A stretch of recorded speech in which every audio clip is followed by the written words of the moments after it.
discussion later. I think we have many Tibetan Pandits here. You can see this. Then you have another interesting one. This time is Sosotakpa Mayinpe Kokpa. That is Nirodha without going through the Sosotakpa, without going through consideration or investigation. So it can mean ordinary, very ordinary type of Nirodha. For example, when I look at something now, I cannot be looking at other things. So my visual consciousness cannot arise with regard to other things at the same time. That is the theory of momentariness, and that is shared by the Theravadins, right? And I also cannot be hearing other things at that particular moment. So in that moment itself, I achieve a pratisanga nirodha with regard to other types of consciousnesses. And this kind of nirodha doesn't require effort. It comes about because of the deficiency of the pachaya, of the pratyas for arising. But of course, it's not as simple as that also, and we find that there are very important other type of example that you might say, you might call spiritual. For example, if I struggle, if I practice for a long time, I may gain Srotapati. In Pali, I may become a Sotapanna. So what does it mean? It means that I will not be reborn, for example, among other things, in the Durgati, Pretas and so on, you see. So I have attained a Pratisankhya Nirodha with regard to the Durgati. So interesting concept that is not developed in Theravada, that you don't find in Theravada. And finally, of course, the third one is space, and that also is not explained like this in the Theravada. Here, space, they say there are two types of space. One is, you might say, material space. You have a gap, like a window, where there is a passage, then you have space. There's conditioned space. In fact, that is material.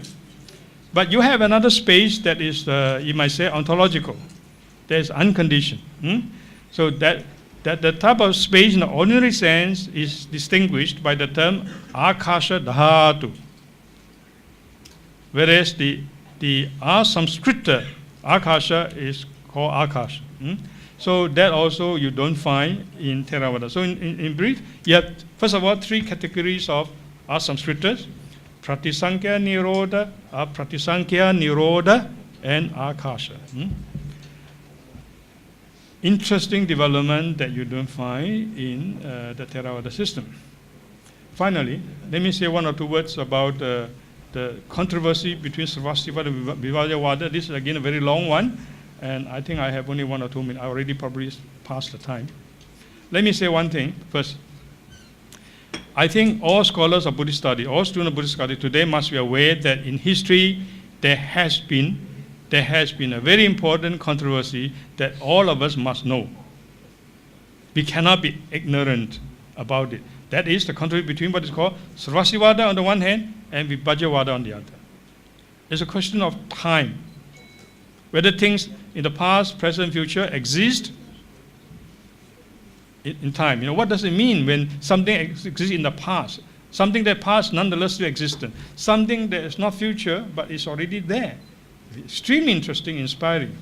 And you think of today's physics, you think of what time is. Time is just a superimposition of the mind, right? You look at something in a certain way, we say it's future, in another way we say it's past, and so on. So there's a lot of inspiration for us, and there's a lot to be said, and I have 2 long chapters in the book, if you're interested in looking at it, so I don't have time to talk about it. But one thing I want to say is that this doctrine is very badly misunderstood. Much merit for the enlightening speech, Most Venerable Professor Kuala Lumpur Dhammajoti Thero. We'll move on with the next event of the agenda. As the proverb goes, a nation's treasure is in its scholars.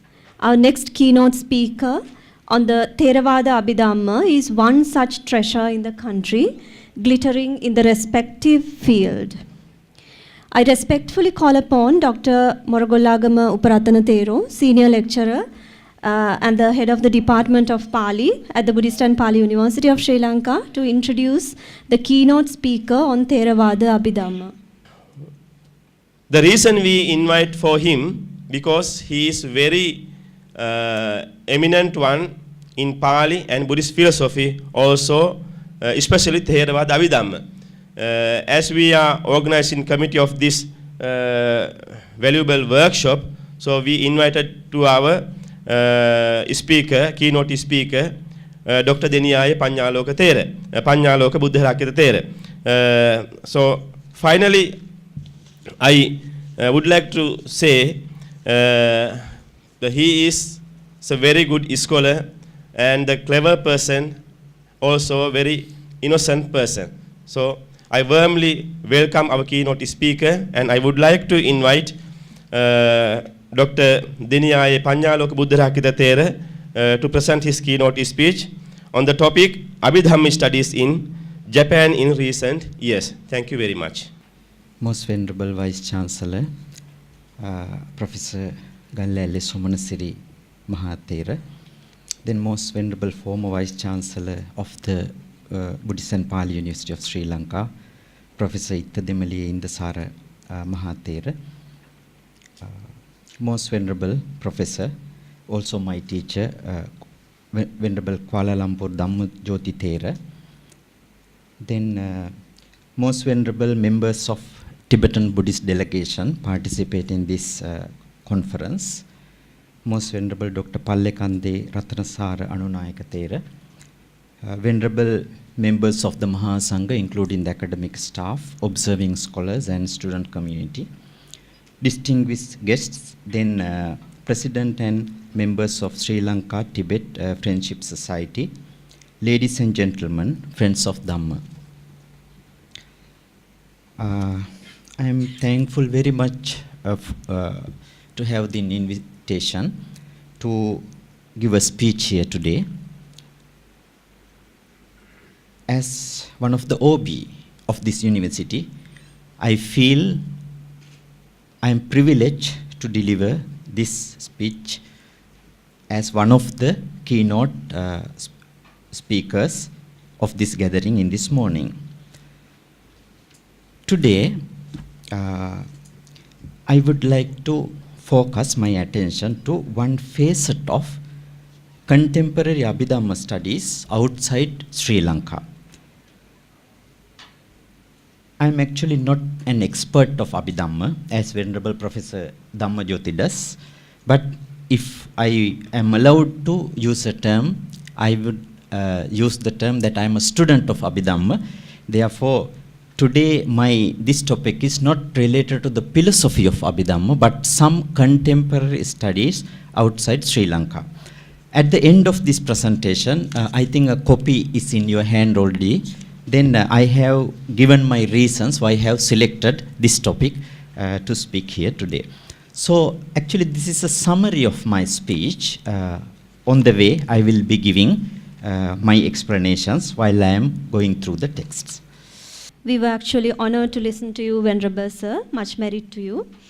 Next, I am much honored to invite Most Venerable Dr. Pallekande Ratnasara Anunayaka Thero to address the gathering and share your experience with us, Reverend Sir. Well, Vice Chancellor, Professor Gallele Somanasiri Nayaka Thero, and our former Vice Chancellor, Ittademaliya Indasara Thero, and members of Mahasangha, and members of delegation from Karnataka Sarvastivada Buddhist Center, dear gentlemen and ladies and gentlemen, I am very happy to be here today because I am not actually related with this conference with Abhdhamma, but I am very happy because I met first Sarvastivada Buddhist monks and temple in 1975. So first I will thank myself and on behalf of the Sri Lankan Buddhist monk to giving this kind of opportunity to study in the Soviet Union and giving my good help to study, because I received the scholarship from Soviet Union, but that economical help was from Buddhist temple. Therefore, I also very thank to Sarvastivada Buddhist monks whole world and especially in Russia. So, Venerable Sir, actually when I studied there, I didn't think actually we have any same relation with Sarvastivada or Theravada Buddhist tradition. I also understand they are only Mahayana tradition and culture system. I also practice there. But Sir, we have come almost to the closure of the morning session with one more important talk to be given. As the Vice Chancellor Thero rightly mentioned, one fine day, this enthusiastic gentleman brought with him this brilliant plan to the Most Venerable Vice Chancellor of organizing a unique event to bridge this gulf between Theravada and Sarvastivada traditions in terms of Abhdhamma. So it's with that initiation, this event has been fruitful today. While being immensely thankful to Dr. Dhamendra Porage, the president of the Sri Lankan Tibetan Buddhist Brotherhood Society, for all his enormous contribution and utmost dedication in planning this event, this cordial invitation goes to you, Dr. Dhamendra Porage, to give the vote of thanks. Venerable sirs and my friends, so it's my duty to thank you all for coming here. Before that, let me tell you some words how we started this Sri Lankan Tibetan Buddhist Brotherhood Society. Actually, we inaugurated this society last year because we thought it was something necessary after we met Tibetan Buddhist monks in 2014. We thought of bringing these two Buddhist traditions to the same platform, because we found lots of similarities between these two Buddhist traditions, because we always believe in one united Buddhist world. So we thought of, we give it a thought, and we thought of doing something. As a result, we started Sri Lankan Tibetan Buddhist Brotherhood Society. So initially, to start the society, we needed some advice from the Tibetan side. It was really coincident that I met this gentleman, Mr. Chopet Sring, when I was coming to Sri Lanka on the flight. It was a meeting by accident. I didn't intend to meet him. He was serving for His Holiness the Dalai Lama for 21 years as his representative. So we had long chats after coming to Sri Lanka, so we met several times, and then we thought of starting this society. It was after we went to India for the Vinaya dialogue.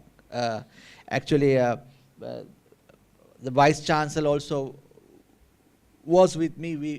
We went to India for a Vinaya conference between Theravada and Nalanda traditions.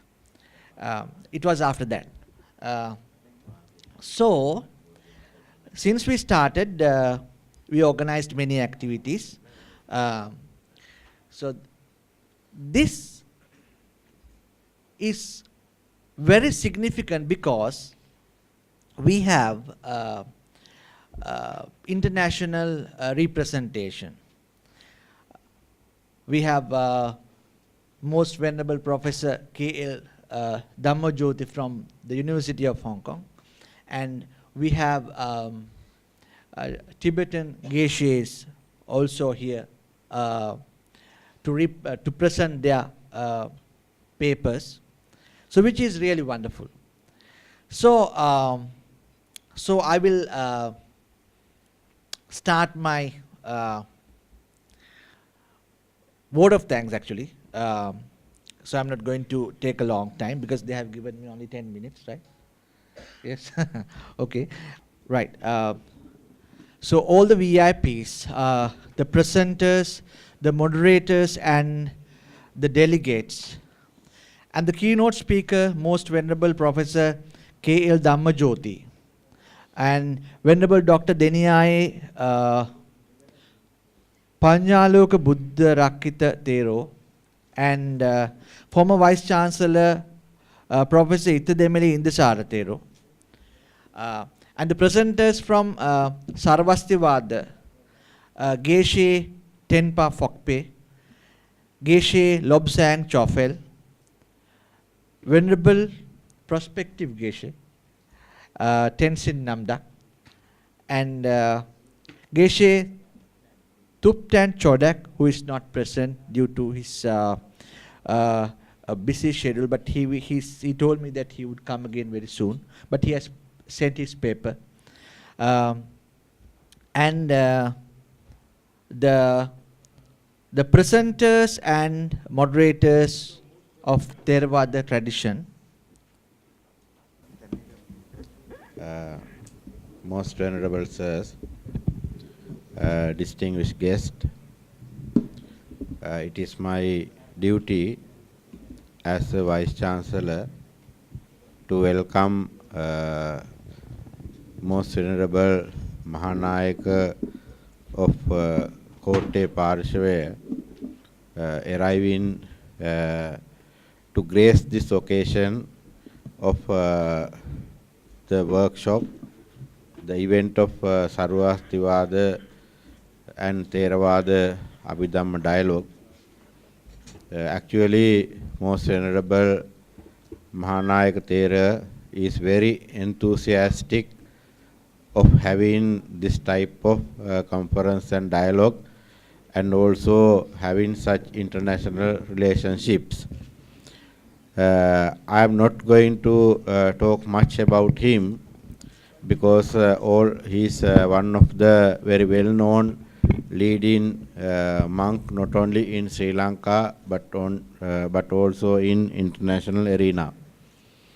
Anyhow, regarding this dialogue, I have to mention he has actively participated many conferences of this nature. Once we met, as Dr. Porage already told, we had Sarvastivada and Theravada Vinay conference in India. Actually, it is where we met all together, the Sarvastivada scholars and Sri Lankan scholars. From that time onwards, he was very enthusiastic about having close relationship between these two traditions. Actually, I am very appreciate the contribution and dedication of Most Venerable Mahanayaka Thera, and also even though he is in busy schedule, his coming to grace this occasion is very important. Therefore, on behalf of Buddhist and Pali University, I am very much thankful for Most Venerable Mahanayaka Thera of Kotte Parishvaya, and I am inviting for him to deliver a few words in Sinhala marking this great event. Thank you very much.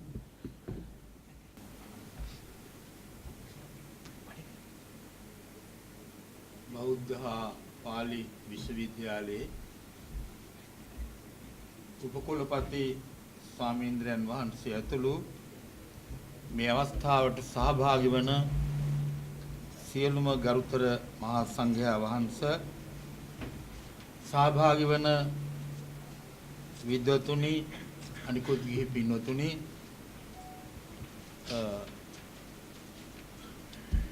අපේ රටේ විශේෂයෙන් මේ යුගයේ බොහෝ දෙනාගේ අවධානය යොමු වෙලා තියෙන කාරණයක් තමයි Good afternoon again in the room. So this is for the most interesting session and the most important session of today's workshop on Theravada and Sarvastivada Abhdhamma dialogue. So to commence the first academic session of the presentation of research papers on Theravada and Sarvastivada Abhdhamma, I respectfully invite the following scholars upon the stage to chair the event. This reverential invitation is to Venerable Professor Gallali Sumanasiri Thero, the Vice Chancellor of the Buddhist and Pali University of Sri Lanka. And the session is to be and the session is to be moderated by Venerable Professor Kuala Lumpur Dhammajyoti Thero. I respectfully call upon the Theros on the stage. Now we are going to start the evening session. At this evening session, there are several scholars. Several scholars are going to present their papers. At this moment, the moderator of this session is Most Venerable Kuala Lumpur Dhammajyoti Mahathera. He is one of the well-known Buddhist scholar in the world, as you heard earlier about his when he was introduced. He was I think you all came to know about him. Therefore, I am not going to introduce much about him. And now the first presenter at this evening session is Venerable Gonadeni Panyaratana Thera, Senior Lecturer of Buddhist and Pali University in the Department of Pali Language. And his topic is an analytical study on mundane consciousness and its activation. So I am cordially invite for him to do his presentation.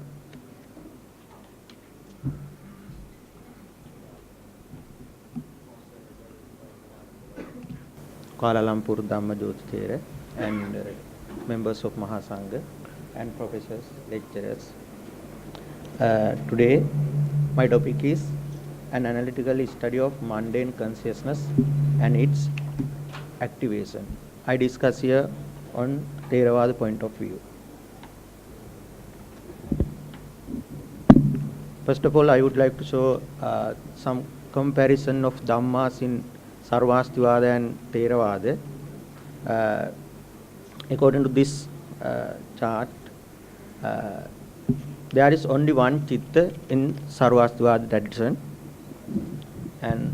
but 89 or 121. Then Chetasika, there are 46 in Sarvastivada tradition. In Theravada tradition, 52. Rupa, 11 in Sarvastivada tradition and 28 in Theravada tradition. But Chitta Viprayutta, as our professor in the morning mentioned, the Chitta Viprayutta only in Sarvastivada tradition. That kind of Dhammas not in Theravada tradition. Asankata, there are 3 in Sarvastivada, but in Theravada, in 1. This is the comparison of Sarvastivada and Theravada traditions, how Dhammas teach. Yep. Right. I must thank Venerable Panyaratana for your interesting talk. But a few comments I have to make is, I make comment by way of suggesting so that maybe you can, because all your topics look quite interesting and you can develop into good papers.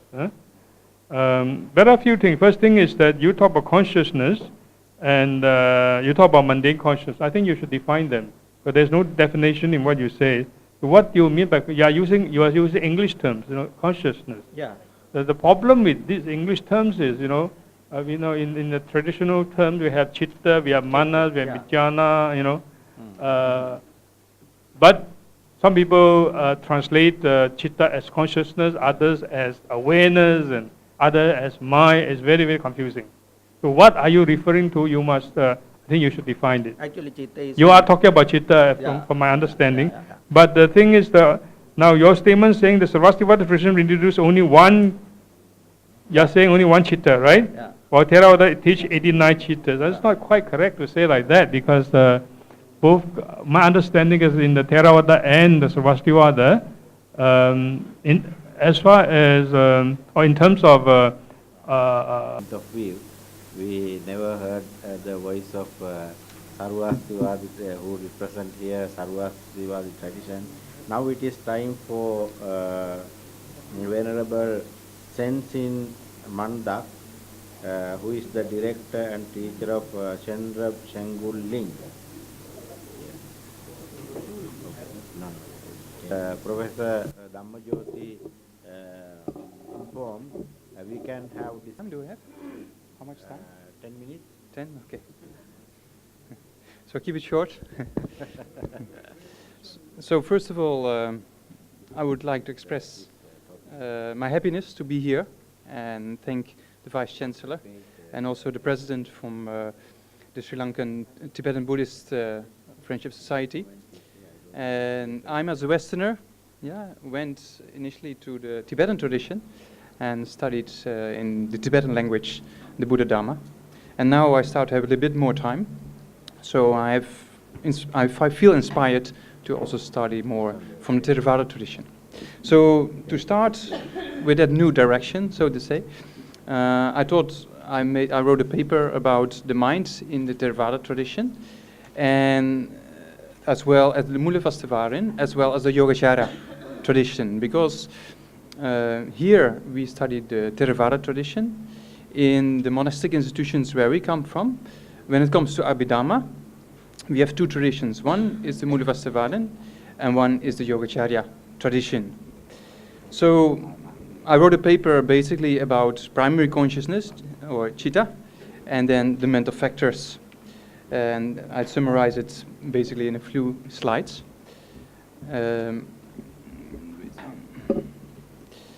So for my paper, I used basically three main texts in order to explain the mental factors. And the first one, most of you all know, right, from the Abhidhamma tradition of the Theravada tradition, the Abhidhamma Sangaya. So that is basically, I used, because I don't have knowledge of the Pali language, so I used a comprehensive manual of the Abhidhamma. It was edited by BPU Bodhi, published by the Buddhist Publication Society in Kandy. I try to make it brief because I tend to speak a lot. First, one comment that issue from some remarks that if I didn't hear wrongly from the speaker, venerable speaker, and I think alluding to what I talk about Abhidhamma as not scholasticism. Mm-hmm. Now, I think we have to make the two things separate. Abhidhamma is not, to me, is not scholasticism. That does not mean it is not scholarly. And to be scholarly does not mean not being spiritual. I think Buddhism, for instance, in the teaching of the five faculties, you can see that it's the harmonization of the intellectual and mindfulness and meditation. All this should go to. I personally advocate the integration of intellectual study and spiritual practice. And to me, Abhidhamma offers a good example. It is very scholarly, but it's not scholastic in the formal sense. It's not a system just meant to be smart in classifying, smart in detailed explanation. This is one point. And secondly, Venerable, you talk about the idea of similarity in definition. You say that when we study the definition, we'll see that they are not different. Now, I mean, I didn't say not, but they're very similar. Okay, they're very similar. I think you said something to the effect, but I must say that I do appreciate your enthusiasm from the religious point of view, I think that we should look for similarities and understanding among the different sects. That's definitely, I'm for that, you know. At the same time, differences are extremely important. And now, for example, if you look, you mentioned so much about Abhidhamma Bhasha, but